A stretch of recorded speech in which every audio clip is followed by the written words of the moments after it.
आपकी जेब से जुड़ी खबर है, क्योंकि मुमकिन है कि ज़्यादातर लोग अपने जेब में पैसे नहीं रखते होंगे, नोट कम रखते होंगे, क्योंकि अब तो डिजिटल पेमेंट का ज़माना है और जब से यूपीआई की सुविधा शुरू हुई है तब से भुगतान का हर झंझट लगभग खत्म हो गया है। अब ना तो खुले पैसे रखने की ज़रूरत है, ना ही पैसे चोरी होने का भी डर है। बस क्यूआर कोड स्कैन किया, चंद सेकंड में भुगतान, चाहे मॉल्स हो, रेस्टोरेंट हो या फिर छोटी मोटी दुकान, हर जगह यूपीआई से भुगतान हो जाता है। बस शर्त इतनी है कि आपके बैंक खाते या डिजिटल वॉलेट में पैसे हों, यही तो शर्त है। लेकिन अब आरबीआई ने, ये सुनिएगा, अब आरबीआई ने यूपीआई पेमेंट के लिए ये इकलौती शर्त भी खत्म कर दी है, यानी आपके बैंक खाते में पैसा होना चाहिए, ये शर्त भी खत्म कर दी है।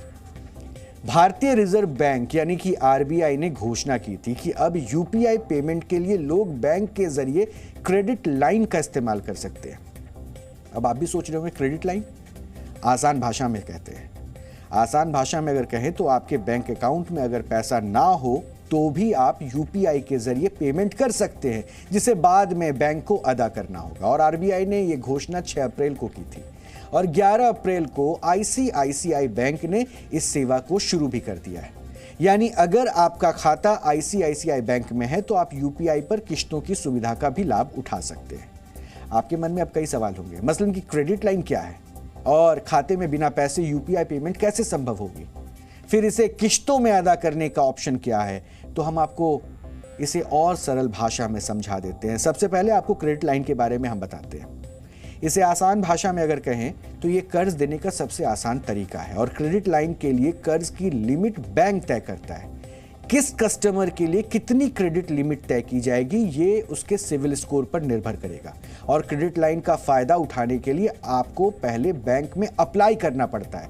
मान लीजिए कि आपने अपने बैंक से 10,000 रुपए की क्रेडिट लाइन अप्रूव करा ली। इसके बाद आप 10,000 रुपए तक का यूपीआई पेमेंट से खर्च कर सकेंगे। आप जितना अमाउंट खर्च करेंगे बैंक आपसे उतने का ही ब्याज लेगा और इसे किश्तों में चुकाने का विकल्प भी आपको मिलेगा।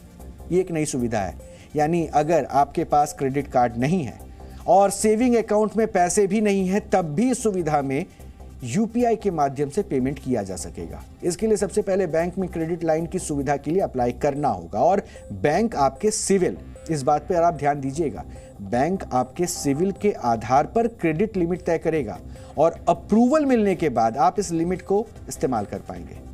हालांकि क्रेडिट लाइन से यूपीआई पेमेंट किसी स्टोर पर जाकर ही किया जा सकेगा, क्योंकि अभी यह सुविधा सिर्फ फिजिकल स्टोर, होटल, रेस्टोरेंट या मॉल्स पर ही मिलेंगे।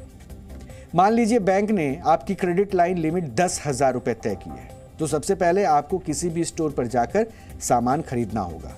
फिर आई मोबाइल ऐप के जरिए क्यूआर कोड स्कैन करना होगा और इसके बाद जो राशि क्रेडिट लाइन से आप खर्च करेंगे उसे 3, 6 या 9 महीने के अंदर भुगतान करना होगा। हालांकि इस पर बैंक चार्ज भी वसूलेगा, लेकिन चार्ज कितना होगा फिलहाल ये तय नहीं किया गया है और संभावना है कि इस सुविधा के लिए आपको वन टाइम प्रोसेसिंग फीस के साथ सर्विस चार्ज भी देना पड़ सकता है। यूपीआई क्रेडिट लाइन के माध्यम से पेमेंट करना काफ़ी फायदेमंद भी साबित होगा। सबसे बड़ा फायदा तो ये होगा कि इसके शुरू होने पर वॉलेट में क्रेडिट कार्ड का भार भी कम हो जाएगा और विशेषज्ञों की माने तो ये आर्थिक लिहाज से भी फायदेमंद है। लोगों को कहीं भी कभी भी कुछ खरीदने के लिए अब क्रेडिट कार्ड पर निर्भर नहीं रहना पड़ेगा। साथ ही ये छोटे व्यापारियों के लिए भी फायदेमंद होने वाला है। इसीलिए ये खबर आपसे जुड़ी हुई थी, चूंकि आप भी अपने पेमेंट के लिए यूपीआई का सहारा लेते होंगे, उसी पर आप भी अब निर्भर हो गए होंगे। इसलिए ये आपसे जुड़ी खबर थी, इसलिए इसके बारे में आप तक विश्लेषण पहुंचाना बहुत जरूरी था। जी न्यूज़।